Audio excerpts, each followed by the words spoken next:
Que a graça e a paz do nosso Senhor Jesus Cristo seja na vida de cada um dos irmãos. Meu nome é Welles Pereira, estou aqui para trazer mais uma mensagem da Palavra de Deus. Você está no canal Minuto de Fé. Meu irmão, minha irmã, inscreva-se no canal Minuto de Fé, comente e compartilhe os nossos vídeos deixando um joinha aí abaixo do vídeo. Assista até o final deixando o seu comentário. Estou aqui para deixar mais uma mensagem da Palavra de Deus, para que possamos estar juntos, conhecendo mais da Palavra Santa do nosso Senhor. Hoje eu gostaria de estar deixando um estudo bíblico sobre arrebatamento. É um tema assim que nos dá muita curiosidade, que muitos irmãos e irmãs nesses dias têm curiosidade de conhecer um pouco mais, de aprofundar-se mais sobre o arrebatamento da igreja, do Senhor. Então, para começar o vídeo, eu vou estar deixando um versículo que fala muito, Paulo aqui nos explicando um pouco do arrebatamento. Se encontra no livro de 1 Tessalonicenses, no capítulo 4, no versículo 16 e 17. Está escrito: porque o mesmo Senhor descerá do céu com alarido, e com voz de arcanjo, e com a trombeta de Deus. E os que morreram em Cristo ressuscitarão primeiro. Depois nós, os que ficarmos vivos, seremos arrebatados juntamente com eles nas nuvens, a encontrar o Senhor nos ares, e assim estaremos sempre com o Senhor. Aqui Paulo manda um aviso aos Tessalonicenses, porque Paulo acreditava que o arrebatamento poderia acontecer naqueles dias em que ele ainda estava vivo. Então, aqui ele explica que o Senhor descerá, para recolher a sua igreja, o seu povo, e vai chamar primeiro aqueles que morreram em Cristo, aqueles que adormeceram fazendo a vontade do Senhor, e depois aqueles que estiverem em santidade e que estiverem vivos, mas somente aqueles que estão de acordo com a vontade de Deus, andando em santidade, é que serão arrebatados. O termo arrebatamento deriva da palavra raptus, em latim. Significa arrebatado rapidamente e com força. Esse é o significado de arrebatamento em latim. O termo latino raptus equivale a harpazo em grego, traduzido por arrebatado. Esse evento descrito aqui refere-se à ocasião em que a igreja do Senhor será arrebatada da terra, para encontrar-se com ele nos ares.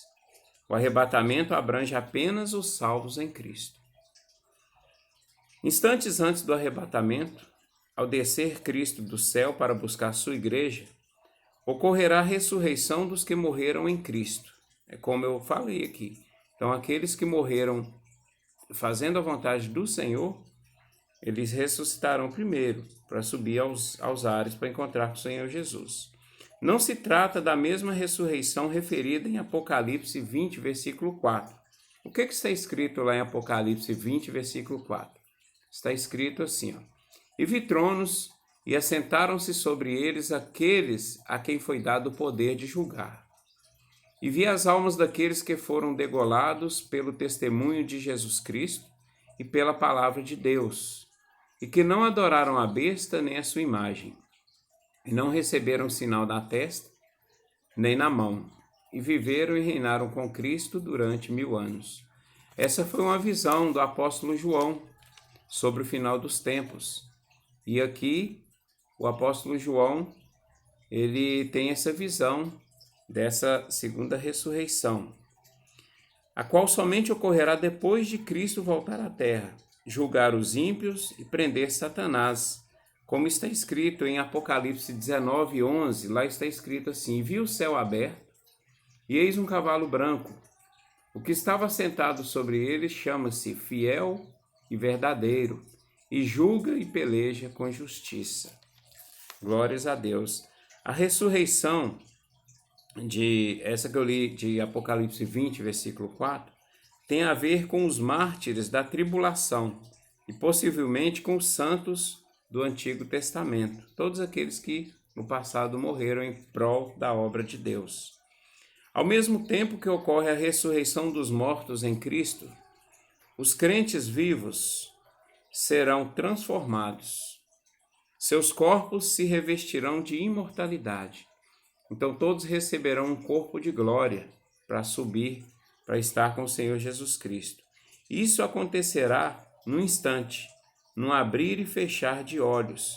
Está escrito essa passagem no livro de 1 Coríntios, capítulo 15, versículo 52.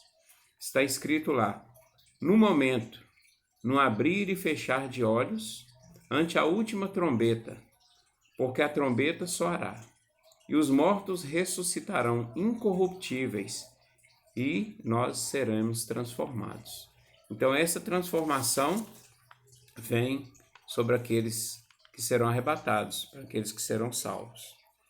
Tanto os crentes ressurretos como os que acabaram de ser transformados serão arrebatados juntamente para encontrar-se com o Senhor nos ares, ou seja, na atmosfera entre a terra e o céu. Estarão literalmente unidos com Cristo, levados à casa do Pai no céu. Vamos ler lá em João, capítulo 14, 2 e 3. Lá está escrito assim: na casa de meu Pai há muitas moradas. Isso é o Senhor Jesus Cristo nos falando. Na casa de meu Pai há muitas moradas. Se não fosse assim, eu vou-lo teria dito, pois vou preparar-vos lugar. Aqui o Senhor estava falando aos seus discípulos e fala também a todos nós que buscamos andar em santidade com o Senhor. E quando eu for e vos preparar lugar, virei outra vez e vos levarei para mim mesmo, para que, onde eu estiver, estejais vós também. Isso é promessa do Senhor para os salvos, para aqueles que buscam a vida de santidade, buscam a salvação do Senhor. E reunidos aos queridos que tinham morrido. Então todos vão se encontrar, os que subirem com aqueles que já tinham morrido na presença do Senhor nosso Deus. Estarão livres de todas as aflições. Então todos estarão livres das aflições desse mundo, porque estarão no céu. Em 2 Coríntios 5, no versículo 2, está escrito: é por isso também gememos, desejando ser revestidos da nossa habitação, que é do céu. Isso é o apóstolo Paulo nos falando aos coríntios. E por isso também gememos, desejando ser revestidos da nossa habitação, que é do céu. Então todos aqueles que buscam ao Senhor, que estão de acordo com a vontade de Deus, estarão ansiosos por esse encontro com o Senhor nos ares, para ir à casa do Senhor. Em Filipenses também, no capítulo 3, versículo 21, fala um pouco mais sobre essa transformação. Está escrito assim, que transformará o nosso corpo abatido, esse corpo mortal, para ser conforme o seu corpo glorioso, segundo o seu eficaz poder de sujeitar também a si todas as coisas. Aqui o apóstolo Paulo fala aos filipenses sobre essa transformação do corpo mortal para um corpo de glória, para aqueles que ressuscitarem, para aqueles que forem arrebatados. Também estarão livres de toda perseguição e opressão, de todo domínio do pecado e da morte. O arrebatamento os livra da ira futura. Então esse arrebatamento vai livrar os cristãos da tribulação, de toda a perseguição que vai vir sobre a terra. A esperança de que nosso Salvador logo voltará para nos tirar do mundo, a fim de estarmos sempre com o Senhor, é a bem-aventurada esperança de todos os redimidos. É fonte principal de consolo para os crentes que sofrem. Paulo emprega o pronome nós em 1 Tessalonicenses 4,17, que eu já li, foi o versículo de entrada, por saber que a volta do Senhor poderia acontecer naquele período. Como eu expliquei, Paulo imaginou que poderia acontecer enquanto ele estava vivo, essa volta do Senhor. Por isso que lá ele fala que depois nós, os que ficarmos vivos, seremos arrebatados. E comunica aos Tessalonicenses essa mesma esperança. A Bíblia insiste que anelemos e esperemos contínua e confiadamente a volta de nosso Senhor. Então a Bíblia nos orienta a estar dia a dia nessa esperança, porque a qualquer momento o Senhor volta para tirar sua igreja.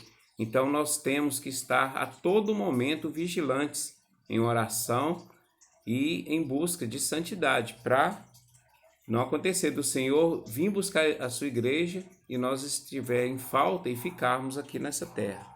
Em Romanos 13:11 está escrito assim, e isto digo, conhecendo o tempo, que já é hora de despertarmos do sono. O apóstolo Paulo aos Romanos. Porque a nossa salvação está agora mais perto de nós do que quando aceitamos a fé.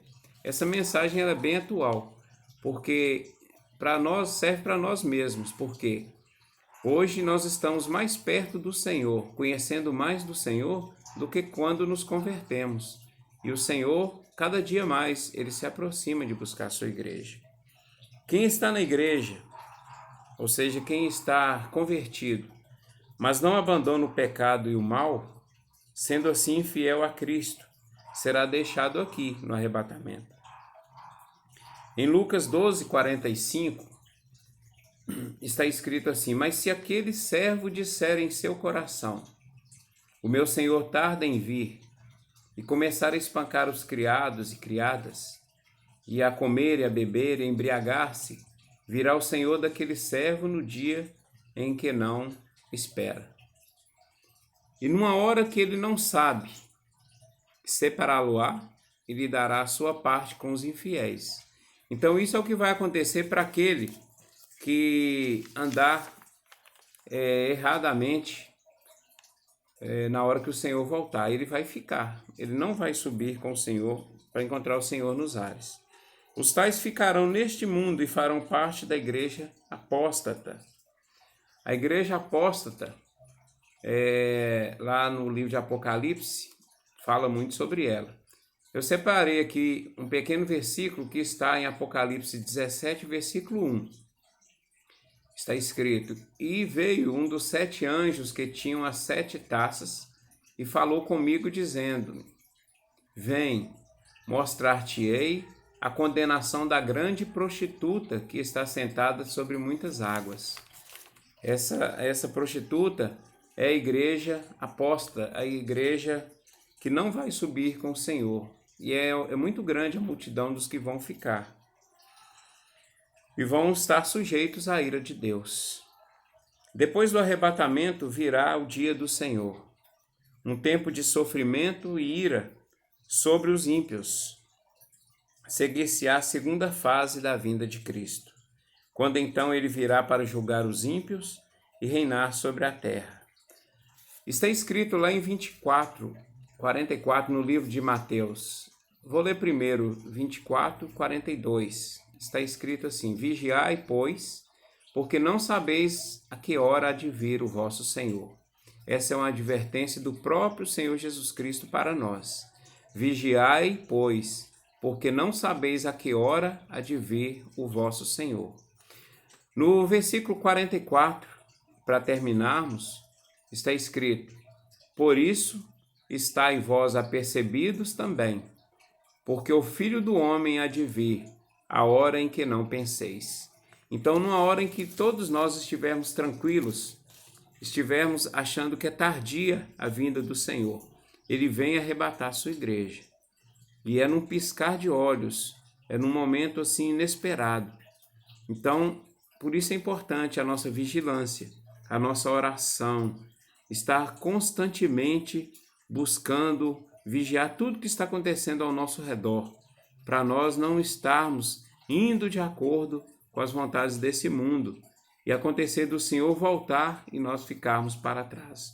Eu espero que esse estudo possa ter te orientado um pouco sobre a vinda do Senhor, sobre esse arrebatamento que pode acontecer a qualquer momento. Então nós temos que estar apercebidos, estar atentos, em todo tempo vigilantes, em todo tempo, como diz a palavra do Senhor, que as nossas vestes sejam alvas e que não falte o óleo sobre a nossa cabeça. Esse óleo é o óleo do Espírito Santo, é o azeite puro. Então nós precisamos estar continuamente em oração, buscando o Espírito Santo, que ele venha nos dar sabedoria, que ele venha nos encher completamente, para não sermos achados em falha na volta do Senhor. Então, meu irmão, minha irmã, compartilhe os nossos vídeos, deixe aí o seu comentário, que nos ajuda bastante, ative o sininho aí, se inscreva se você não é inscrito no canal, e que Deus venha te abençoar constantemente. Que em nome de Jesus, que você esteja sempre sobre a graça de Deus, protegido pelos anjos do Senhor. Que Deus te abençoe em nome de Jesus.